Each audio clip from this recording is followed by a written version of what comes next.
Burma is poised for an investment boom as foreign companies begin pouring millions of dollars into the former military state. After nearly 50 years of being cut off from the world, the semi-civilian government is continuing to usher in sweeping reforms. It's already brought massive political, social and economic changes. But the path to democracy isn't without its problems. We'll discuss the issue shortly with Avery Poole from Melbourne University. But first, this report on the changing face of Burma. A new year and a new beginning for the people of Burma. For the first time in decades, the once reclusive military state allowed the public to celebrate openly in Rangoon. Once these people would have been arrested. Now the government's encouraging them to embrace and enjoy what lies ahead in 2013. I think we could see our country as a country developing in all sectors in 2013. I'm very happy tonight. Our country has developed and changed a lot if we compare it with previous years. Burma is brimming with optimism after a whirlwind 18 months on the road to democracy.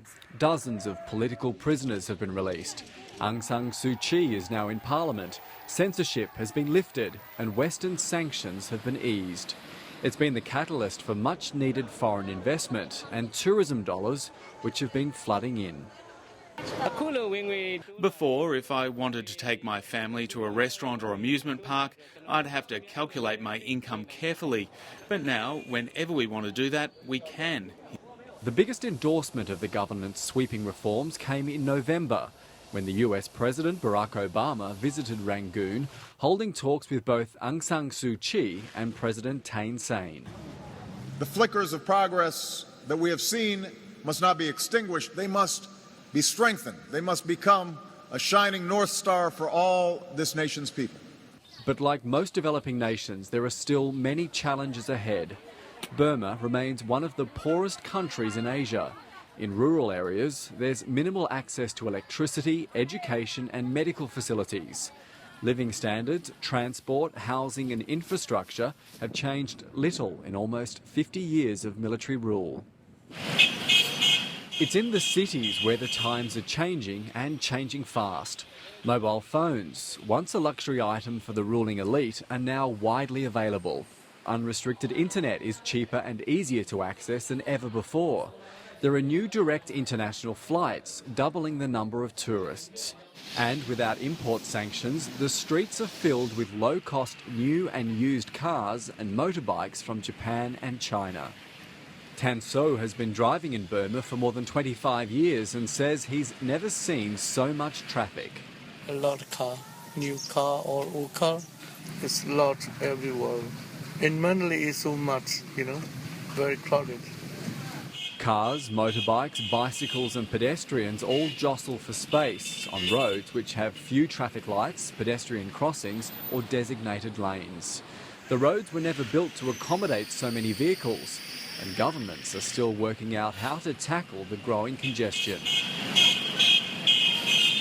In a country where almost no one wears a seatbelt and few people wear a helmet on a motorbike or on a bicycle, it's little wonder that an increase in traffic has also led to a rise in accidents. Mandalay has just recorded its worst year for road-related deaths and injuries.